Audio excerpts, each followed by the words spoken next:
Bienvenue dans ce tutoriel dans lequel nous allons voir comment visualiser l'engagement généré tout au long de votre événement.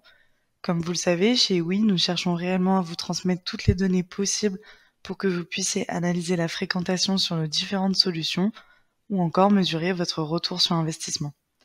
Tout d'abord, je vous invite à aller regarder notre tutoriel sur les statistiques clés de votre événement, dans lequel nous allons détailler les statistiques de la partie Mon événement, juste ici, et de la partie Statistiques clés. Mais aujourd'hui, nous allons regarder plus en détail les 4 graphiques temporels que vous trouverez ici dans le tableau de bord de votre événement. Donc le graphique du check-in, la fréquentation du site, la fréquentation de l'app et le live stream. Évidemment, si vous ne faites pas appel à l'un de ces services, vous n'aurez pas de graphique correspondant. Pour voir plus en détail les informations sur le service que vous souhaitez, il suffit de cliquer sur « Voir plus » pour ouvrir la fenêtre. Vos graphiques sont toujours représentés de cette façon. Tout d'abord, des statistiques globales avec le nombre de connexions, la durée totale cumulée de connexions et la durée moyenne par connexion, ici de mon site. Ensuite, vous pouvez voir une représentation graphique de ces données avec le nombre de connexions en fonction du temps. Il est important de garder en mémoire que ces graphiques représentent le nombre de connexions dans un intervalle de 15 minutes. Pour vous faciliter la lecture du graphique, vous pouvez modifier l'échelle de temps grâce au menu déroulant juste ici. Donc ici, mon graphique est en fonction de ma fréquentation la plus haute, mais je peux par exemple choisir en fonction d'un mois.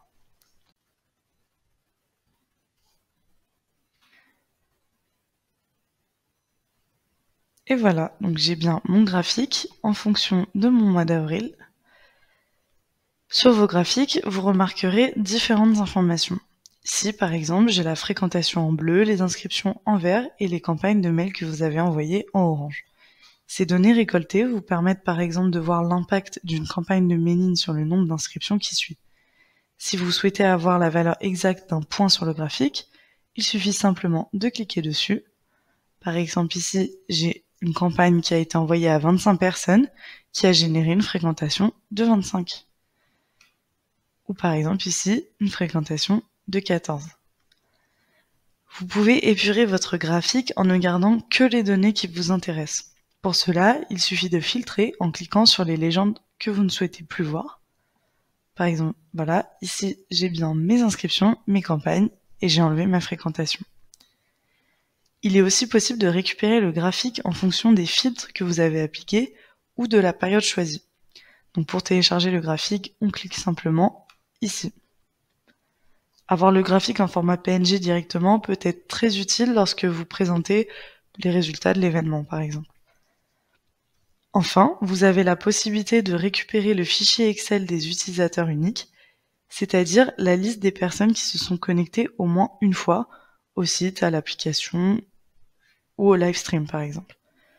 Grâce à cette liste, vous pouvez savoir quels sont les invités qui ne sont jamais allés sur le site web pour leur envoyer un mail de rappel, par exemple.